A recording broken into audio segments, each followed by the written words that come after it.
এটা কি ইনকোয়াৰি লাগে মই বুঝি পোৱা নাই এইটো তো ইনকোয়াৰি গভৰ্নমেন্ট অফিসে টকা খালে ইনকোয়াৰি হয় এইটো তো ভাই এটা নৈতিকতাৰ প্ৰশ্ন আৰ মইতো অনুৰোধ কৰিম যে অখিল গগৈ ডাঙৰীয়াই ডালিমা কাকতিৰ ঘৰত গৈ তেওঁৰ মাৰ্কশিটখন চাই ল'ব লাগে ইমানে কথা একাৰণে ইমান সৰু সৰু কথাবিলাকত ইয়াত আৰু কৈ থাকাৰ কি আৰু মইতো এইবিলাক ক'বও খোজা নাছিলো তেওঁলোকে মানুহবিলাকৰ ঘৈণীয়েকবিলাকৰ পিছত লাগি ফুৰে কি স্বভাৱ এটা উলিয়াই ল'লে মানে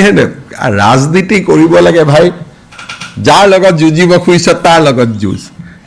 আমি ৰাজনীতি কেনেকৈ কৰোঁ আচ্ছা হিমন্ত বিশ্ব শৰ্মা বেয়া মানে অহাবাৰ তাক জালুকবাৰীত হেৰুৱাই দিম মোৰ এতিয়া পৰিবাৰ বাচ্চা 2 বছৰীয়া বাচ্চাকো নেৰা এনেকুৱা পলিটিক্সটো অসমতে চলি আছিলে নহয় সেইকাৰণে এইবিলাক এটা গণ্ডগোল হৈ আছে কাৰ সম্পৰ্কীয় কোন কি কথা এইবিলাক ওলাই গৈ আছে আগতে ধন ওলাইছিলে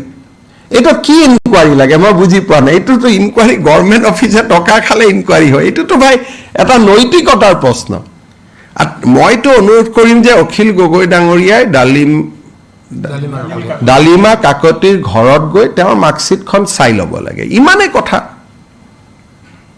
সেইকাৰণে ইমান সৰু সৰু কথাবিলাকত ইয়াত আৰু কৈ থাকাৰ কি আৰু মইতো এইবিলাক ক'বও খোজা নাছিলো তেওঁলোকে মানুহবিলাকৰ ঘৈণীয়েকবিলাকৰ পিছত লাগি ফুৰে কি স্বভাৱ এটা উলিয়াই ল'লে মানে ৰাজনীতি কৰিব লাগে ভাই যাৰ লগত যুঁজিব খুজিছ তাৰ লগত যুঁজ আমি ৰাজনীতি কেনেকৈ কৰোঁ আচ্ছা হিমন্ত বিশ্ব শৰ্মা বেয়া মানে অহাবাৰ তাক জালুকবাৰীত হেৰুৱাই দিম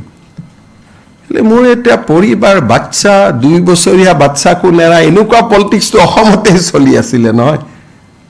সেইকাৰণে এইবিলাক এটা গণ্ডগোল হৈ আছে কাৰ সম্পৰ্কীয় কোন কি কথা এইবিলাক ওলাই গৈ আছে আগতে ধন ওলাইছিলে